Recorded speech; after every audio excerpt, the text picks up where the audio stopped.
इंदुरीकर महाराजांच्या मुलीच्या लग्नावर संपूर्ण महाराष्ट्रात चर्चा सुरू आहे। काही लोक लग्नात केलेल्या खर्चावर टीका करतात, तर काही लोक आश्चर्य व्यक्त करत आहेत। पण हे लग्न होताच एक असं सत्य समोर आलं ज्याने संपूर्ण महाराष्ट्र हादरला। एक असं सत्य जे लपवलं होतं ते आज उघडकीस आलं। ते सत्य आहे इंदुरीकर महाराजांच्या जावयाचं। अखेर आज इंदुरीकर महाराजांच्या जावयाचं खरं गुपित समोर आलं। 3 मे रोजी मोठ्या थाटामाटात अनेक दिग्गजांच्या उपस्थितीत इंदुरीकर महाराजांच्या मुलीचं लग्न झालं। पण लोकांना त्यावेळेसच प्रश्न पडला होता की इतकं मोठं लग्न केलं आहे, मग त्यांचा जावई नेमकं कोण आहे? साखरपुडा ज्यावेळेस झाला होता त्यावेळेस लोकांना थोडीफार कल्पना होती की ज्ञानेश्वरीचे पती म्हणजे साहिल चिलप हे उद्योजक आहेत, मुंबईमध्ये त्यांच्या कंपन्या आहेत, इथपर्यंत लोकांना माहिती होतं। पण लग्न होताच आज जे सत्य समोर आलं त्याने संपूर्ण महाराष्ट्रात चर्चा सुरू झाली। मग काय आहे इंदुरीकर महाराजांच्या जावयाचं ते खरं गुपित? इतक्या थाटामाटात प्रचंड खर्च करून महाराजांनी आपल्या लाडक्या मुलीचं लग्न ज्या व्यक्तीसोबत लावलं त्या व्यक्तीचं नेमकं गुपित काय आहे? महाराजांनी नेमकं कोणतं सत्य लपवलं होतं? महाराजांचा जावई साहिल चिलप नेमकं हा काय व्यवसाय करतो? खरंच त्याच्या किती कंपन्या आहेत? त्याची प्रॉपर्टी नेमकं किती आहे? आणि त्या प्रॉपर्टीचं रहस्य नेमकं काय आहे ते आज उघडकीस आलं आहे। ज्या इंदुरीकर महाराजांनी इतका मोठा लग्नात खर्च केला, लोकांनी टीका केल्या, महाराजांनी भावुक होऊन टीकेला उत्तर देखील दिलं, पण इतका खर्च करून जावयाचं सत्य वेगळंच निघालं। मग लग्न होताच असं काय नेमकं गुपित सत्य उघडकीस आलं की ज्यामुळे संपूर्ण महाराष्ट्रात चर्चा सुरू झाली? संपूर्ण महाराष्ट्राला हादरा बसेल अशी कोणती माहिती आज उघडकीस आली? चला जाणून घेऊया संपूर्ण सविस्तर रिपोर्ट। मे महिना म्हणजे लग्न सराई। अनेक लग्न महाराष्ट्रात होतात, पण सध्या एकाच लग्नाची चर्चा सुरू आहे। ते लग्न म्हणजे इंदुरीकर महाराजांची लाडकी कन्या ज्ञानेश्वरी आणि साहिल चिलप यांचं लग्न। हे लग्न म्हणजे लग्न नव्हतं, तर हा एक मोठा भव्य दिव्य सोहळा होता। 100 एकराची जागा, फक्त 10 एकरचा नुसता मांडप, 3 लाखाहून जास्त गर्दी, मंत्री आमदार खासदार सोडाच स्वतः मुख्यमंत्र्यांची उपस्थिती। इतकं भव्य लग्न होतं की ज्याची चर्चा लग्न होऊन अनेक दिवस झाले तरी सुरू आहे। सुरुवातीला लग्नाचे आकडे आले, तिथल्या लोकांच्या गर्दीची संख्या आली, अनेकांनी याच्यावर टीका केली, काहींनी अनेक शंका उपस्थित केल्या। कालपर्यंत महाराजांवर टीका देखील झाली होती की महाराजांनी इतके पैसे कुठून आणले? इतके पैसे तुम्ही कुठून आणले? एक महाराज कीर्तन करतात, त्यांच्याकडे पैसे कुठून आले? लोकांना तुम्ही सल्ले देता, लग्न कमी खर्चात करता आणि तुम्ही करोडोंचा खर्च कसा काय करता? ही टीका कालपर्यंत होत होती। पण आज जे सत्य समोर आलं त्याने सगळीकडे दुसरी चर्चा सुरू झाली, कारण की महाराजांच्या जावयाचं जे सत्य होतं, जे गुपित होतं ते अखेर उघडकीस आलं। महाराजांचा जावई हा उद्योजक आहे, त्याच्या कंपन्या आहेत इथपर्यंत माहिती होतं, पण त्या कंपन्यांमागचं सत्य काय? इतकं मोठं जे त्यांचा जो आकडा आहे तो आकडा त्यांनी कसा हे केला? अखेर त्याचं रहस्य आज उघडकीस आलं। अक्षरशः महाराजांच्या डोळ्यात पाणी आलं। लग्न होताच महाराज ढसाढसा रडले। साहिल चिलप हा जो महाराजांचा जावई आहे, मग तो नेमकं कोण आहे? त्याची जी प्रॉपर्टी जी सांगितली गेली, ज्या कंपन्या त्याच्या सांगितल्या गेल्या, त्याच्या मागचं रहस्य काय आहे? ते लपवून ठेवलेलं सत्य आज काय उघडकीस आलेलं आहे? खरंच ते कोणता व्यवसाय करतात? आणि सगळ्यात महत्त्वाचा मुद्दा, त्यांच्या संपत्तीचा आणि मालमत्तेचा आकडा काय आहे? आणि ती संपत्ती त्यांनी नेमकं कशा पद्धतीनं मिळवली? हे सगळं सत्य आज उघडकीस आलंय। लग्न होताच एक अशी घटना समोर आली, एक असं सत्य समोर आलं ज्याने महाराष्ट्राला धक्का बसलाय। महाराज ढसाढसा रडले।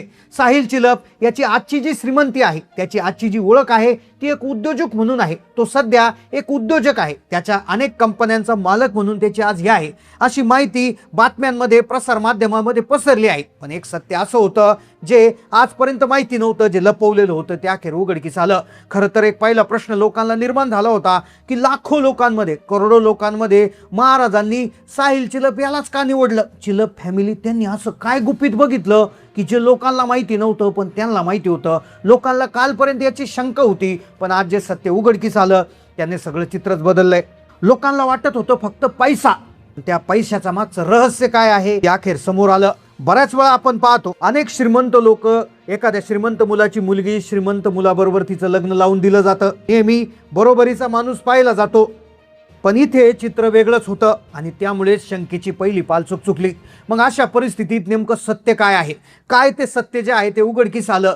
खरं तर या कुटुंबाचा इतिहास जो आहे तर तो त्याच्यामध्ये समोर आलेला आहे. आता हे जे कुटुंब आहे, साहिल चिलप हा त्यांचा मुलगा आहे, तर त्याचे वडील सुनील चिलप, तर यांचा इतिहास त्या ठिकाणी तपासला गेला आणि त्यांच्या इतिहासामध्ये सापडलं ते धक्कादायक रहस्य. खरं तर हे कुटुंब सध्या मुंबईत वास्तव्याला आहे आणि लोकांना एवढंच माहिती आहे की मुंबईमध्ये त्यांचे व्यवसाय आहेत आणि साहिल चिलप तिथे त्या ठिकाणी ते व्यवसाय पाहतो, इथपर्यंत लोकांना माहिती होतं. पण तपास करताना असं लक्षात आलं की या कुटुंबाची पाळंमुळं पुणे जिल्ह्यातील जुन्नर तालुक्यातील काटेडे गावात सापडली. होय, तपास केल्यानंतर असं सापडलं की ते मुंबईचे नाही आहेत, तर ते काटेडे गावचे आहेत. शिवनेरीच्या सावलीमध्ये एक ते त्यांचं कुटुंब वाढलेलं होतं. सुरुवातीला हे कुटुंब एक शेतकरी कुटुंब होतं. आता एक शेतकरी कुटुंब इतका मोठा व्यवसाय कसा काय झाला, आणि ही त्यांची वडिलांची स्टोरी आहे. तर मग साहिल चिलपच्या एवढ्या कंपन्या कसं काय झाल्या, आता याचा तपास केल्यानंतर लक्षात आलं की साहिलचे वडील सुनील विष्णू चिलप यांचा देखील प्रवास थक्क करणार होता. खरं तर त्यांच्या वडिलांच्या इतिहासामध्ये सगळं सत्य दडलेलं होतं. एकेकाळी या कुटुंबाची परिस्थिती अत्यंत हलाखीची, हाताला काम नव्हतं पण डोळ्यात स्वप्न. आता साहिलचे वडील सुनील चिलप यांनी सुरुवातीच्या काळात ट्रान्सपोर्ट क्षेत्रामध्ये एक सर्वसामान्य कर्मचारी म्हणून नोकरी केली.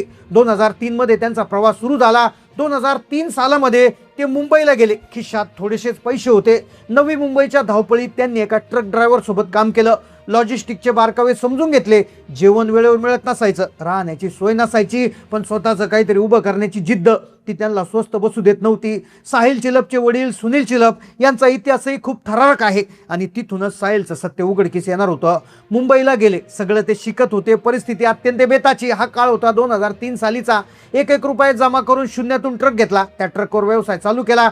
पाहता पाहता 6 महिन्यात दुसरा ट्रक घेतला. आता इतक्या वेगानं ट्रक वाढत होते की कोणालाही संशय येईल. साहिल चिलपचं लग्न ज्ञानेश्वरी बरोबर झाले. सगळं सत्य बाहेर येणार होतं.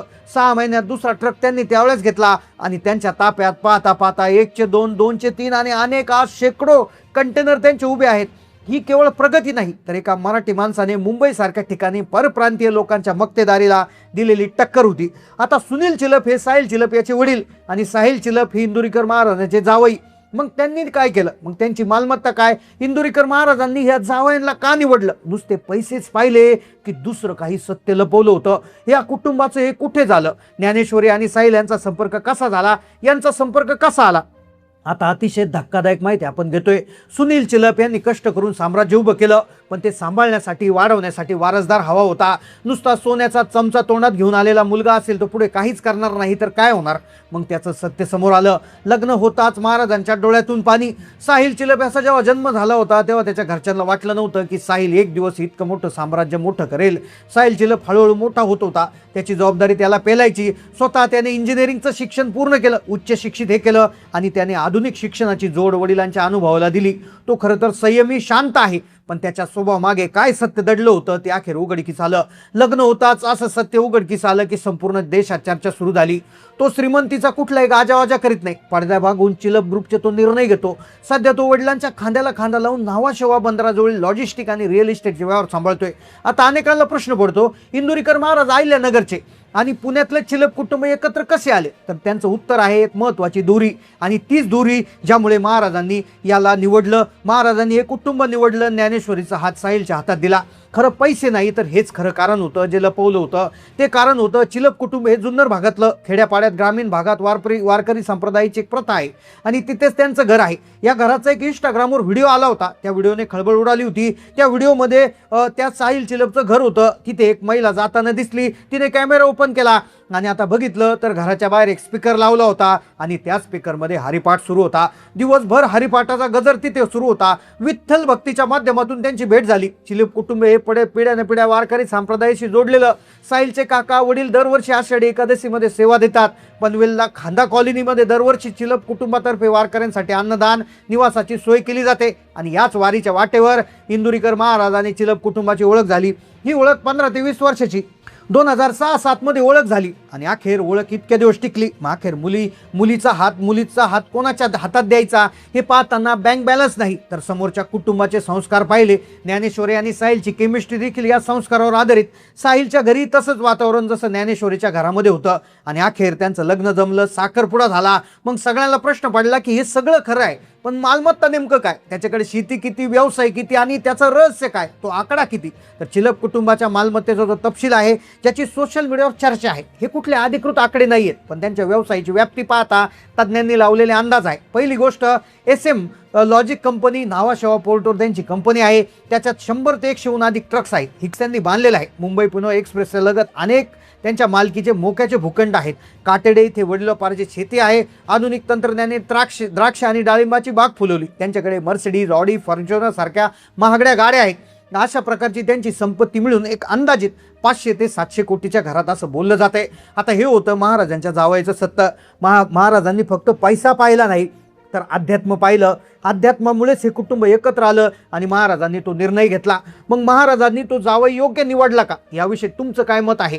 तुमचं यावर काय मत आहे? महाराजांनी घेतलेला निर्णय योग्य आहे का? ज्ञानेश्वरी आणि साहिल यांच्या भावी आयुष्यासाठी तुम्हाला शुभेच्छा द्यायच्या असेल तर तुम्ही नक्की कमेंटमध्ये त्या ठिकाणी देऊ शकता. चॅनलला नवीन असाल तर सबस्क्राईब करा. धन्यवाद.